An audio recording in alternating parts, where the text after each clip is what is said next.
തമിഴ് നടൻ ഡാനിയൽ ബാലാജിയുടെ അപ്രതീക്ഷിത വിയോഗത്തിൽ ഞെട്ടി സിനിമാ ലോകം. ഹൃദയാഘാതത്തെ തുടർന്ന് വെള്ളിയാഴ്ച രാത്രിയായിരുന്നു അന്ത്യം. നെഞ്ചുവേദന അനുഭവപ്പെട്ടതിനെ തുടർന്ന് കഴിഞ്ഞ ദിവസം ചെന്നൈയിലെ കൊട്ടിഭാഗത്തെ ആശുപത്രിയിൽ പ്രവേശിപ്പിച്ചിരിക്കുകയായിരുന്നു. ഇവിടെ വെച്ച് മരണം സംഭവിക്കുകയായിരുന്നു. തന്റെ അവസാന നിമിഷവും രണ്ടുപേർക്ക് വെളിച്ചം പകർന്നുകൊണ്ടാണ് ബാലാജി വിട പറഞ്ഞത്. താരത്തിന്റെ അവസാന ആഗ്രഹമായി അദ്ദേഹത്തിന്റെ കണ്ണുകൾ ദാനം ചെയ്തിരിക്കുകയാണ്. നേത്രദാനം നടത്തുമെന്ന് താരം പ്രതിജ്ഞയെടുത്തിരുന്നു. ഇത് പ്രകാരമാണ് താരത്തിന്റെ കണ്ണുകൾക്ക് ജീവൻ പകരാൻ തീരുമാനിച്ചത്. നിരവധി ചിത്രങ്ങളിൽ ശ്രദ്ധേയനായ DC ബാലാജി എന്ന ഡാനിയൽ ബാലാജിയുടെ ജനനം 1975-ലാണ്.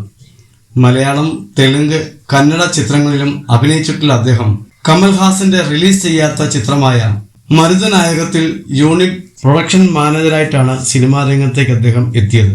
2006-ൽ ഇറങ്ങിയ വേട്ടയാട് വിളയാട്, 2018-ൽ ഇറങ്ങിയ വട ചെന്നൈ, 2017-ൽ ഇറങ്ങിയ മായവൻ തുടങ്ങിയ ചിത്രങ്ങളിൽ ശ്രദ്ധേയമായ വേഷങ്ങളിൽ അദ്ദേഹം എത്തി.